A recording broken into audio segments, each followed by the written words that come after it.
So then they decided, after 2 weeks of a jamboree, because he called it was a jamboree, they decided to go back to the mainland and go into the city of Baya. And there was already a Jewish group who, like a joint, how was it called? Not joint. Hayas. Hayas, yes.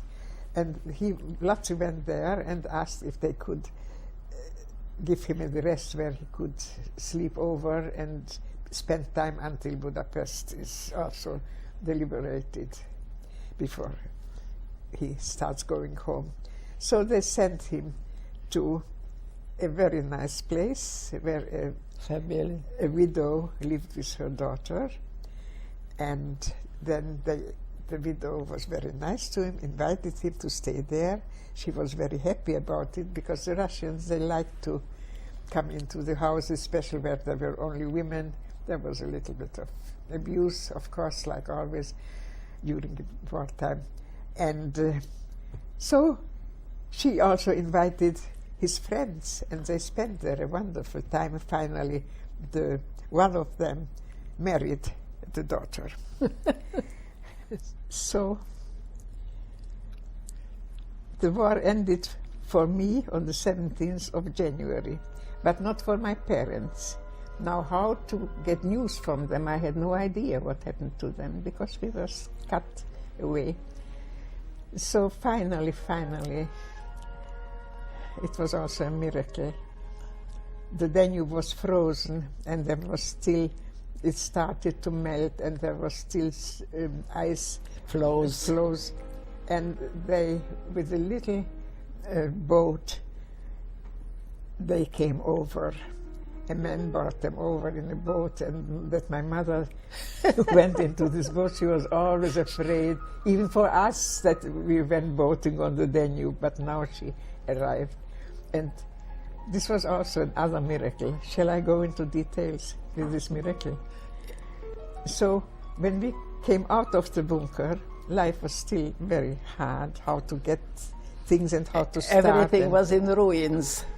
And I had a very nice landlady. She liked me, and her son helped me a lot of moving furnitures and things like that. So she called me, "Come down, there is a man who has a fresh chicken. If you want to buy it, I won't offer it to anybody else." Of course I wanted to buy it. This was a week before. And so I put it in my window and said, "I'm sure my parents will come soon, and then I will roast this chicken somehow." And in the meantime, I was invited to the Russian Kommandatura to make dresses. This I told. Yes, to the ladies there. And I was to start on a Monday. And Sunday, before that, I figured I have to cook this chicken, because if I go to work there, who knows when I will have the chance. So I roasted the chicken, and I even have some little cabbage which I cooked. And I also got some food from the Russians, because I told them I need some, not only the tissues, but I also need everything else for sewing. So I have to get it. So they said, "So get it." I knew there was in the house a family who had this kind of store, and they were smart enough. When the Russian they broke every store and took out whatever they could. So they went down with backpacks and brought and emptied the store as much as they could. And they lived in the same house. So I told this man who invited me to the Alexander, was his name, "I can get what I need, but only for food, not for money."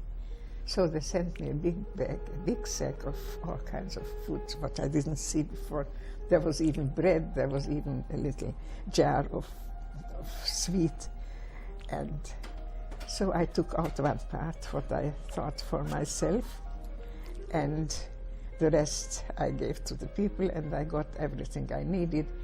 And this was the Sunday when my parents arrived, and I could offer them a roast chicken with some vegetables and with bread, which I didn't see for a long, long time. So it was Can you imagine just how fantastic. hungry people were, that when our parents arrived at the Pest bank of the Bodor and started walking towards Yes, there her, was a Russian there was a Russian soldier. who was sitting on a bench and eating, and my mother looked at him and he looked at my mother, and he saw how hungry he is and offered it to her, and my mother, who was so clean and neat, and she ate with the same spoon from the same dish what the Russian soldiers left. Yes, this was stories. And after that, she got the roast chicken. That was her She still second could meal. eat it. That was her second meal, yes. And of course, then they were with me in one-room apartment. It wasn't so easy because there was, for cooking, there was just a little iron stove like this, and to feed it with wood, I went to the ruins and gathered some Wood, some broken doors and so things like broken this. window panes Panes.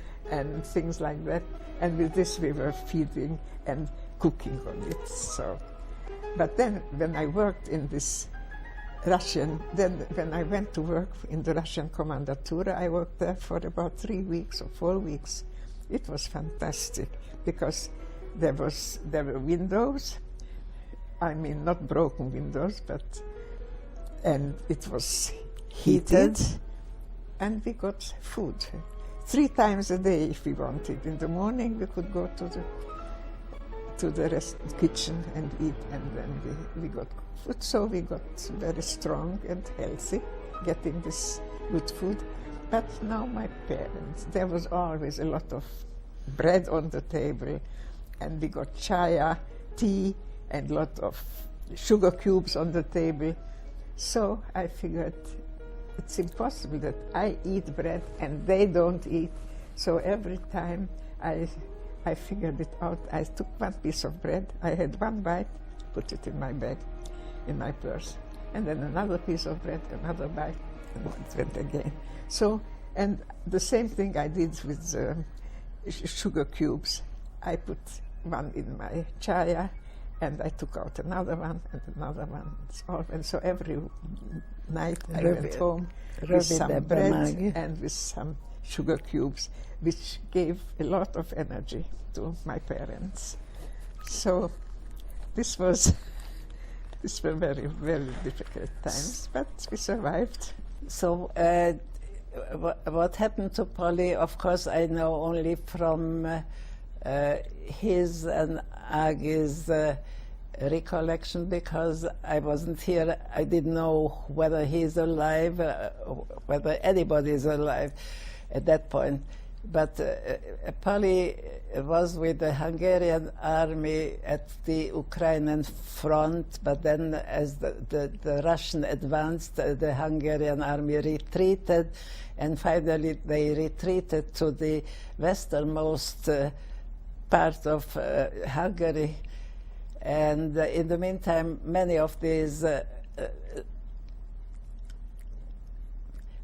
it's not called slave laborers, Slave laborers, they took ill, they had typhoid fever, and they were dropped where they are. Some were shot, some were just left there to rot, and whoever could walk, they took them to an Austrian concentration camp by the name of Mauthausen.